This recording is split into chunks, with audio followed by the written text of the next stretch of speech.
ৰাহুল গান্ধী আৰু মাদানীক ধমক এইবাৰ মুখ্যমন্ত্ৰী হিমন্ত বিশ্ব শৰ্মাৰ মাদানী চীন চাব নাইকিয়া কৰাৰ সংকল্প হিমন্ত বিশ্ব শৰ্মাৰ হাজাৰ হাজাৰ জনতাৰ সন্মুখত এই সংকল্প ললে এইবাৰ মুখ্যমন্ত্ৰীয়ে পুনৰ এবাৰ হেংদাং হাতত ল'ব অসমীয়াই চিনাকি মানুহক মাটি প্ৰদান কৰিব চৰকাৰে কাঢ়ি লোৱা হ'ব অচিনাকি মানুহৰ শেষ টুকুৰা মাটিও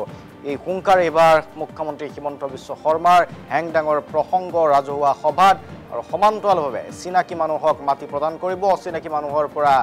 মাটি কাঢ়ি লোৱাৰ হুংকাৰ দিছে মুখ্যমন্ত্ৰী হিমন্ত বিশ্ব শৰ্মাই গতিকে ৰাজ্যত যিধৰণে উচ্ছেদ চলি আছে উচ্ছেদ চলি থকাৰ সময়তে এই হুংকাৰ দিয়া হৈছে যে অচিনাকি মানুহৰ মাটি কাঢ়ি লোৱা হ'ব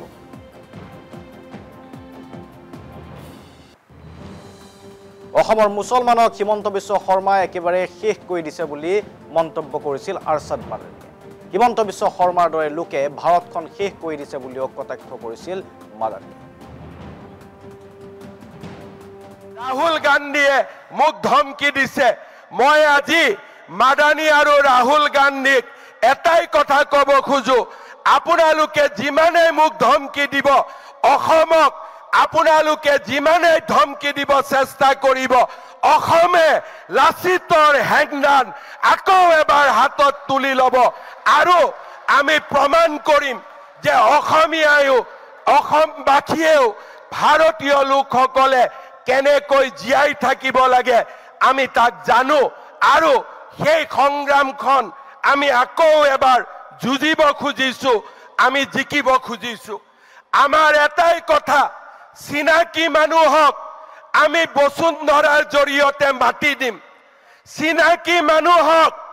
আমি বসুন্ধৰাৰ জৰিয়তে মাটি দিম আৰু অচিনাকি মানুহৰ পৰা এক টুকুৰ মাটি কাঢ়ি ননালৈকে আমি ক্ষান্ত হৈ বহি নাথাকিম চিনাকিক মাটি দিম অচিনাকি মানুহৰ পৰা এক টুকুৰা মাটি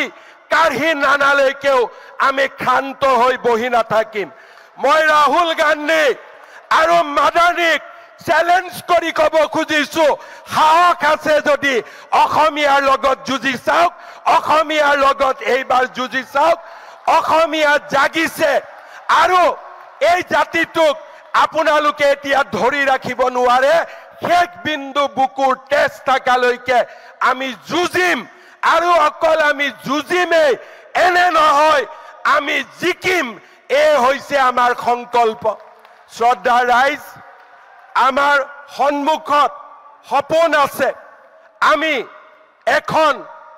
আমাৰ বাবে এনে এখন অসম নিৰ্মাণ কৰিব লাগিব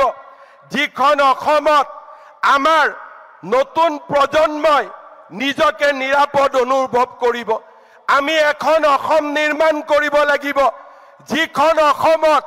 ভাৰত মাতাৰ জয়গান সদায়ে সকলোৱে শুনিবলৈ পাব এনে এখন অসম নিৰ্মাণ কৰিব লাগিব যিখন অসম কেতিয়াও বন্দুকৰ শব্দত নহয় বিকাশৰ গানত ৰাতিপুৱাব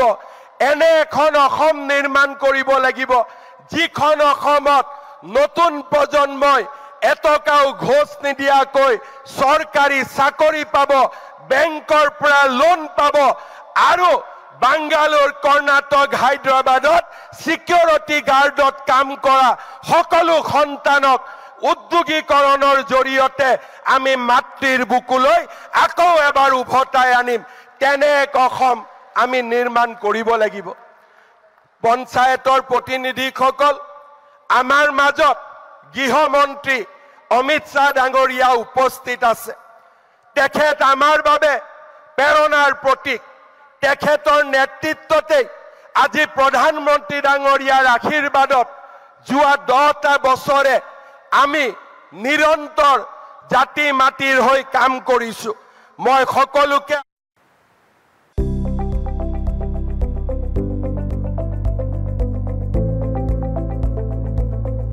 NB নিউজ সহজ সৰল ভাষাত নৱভাৰতৰ কথা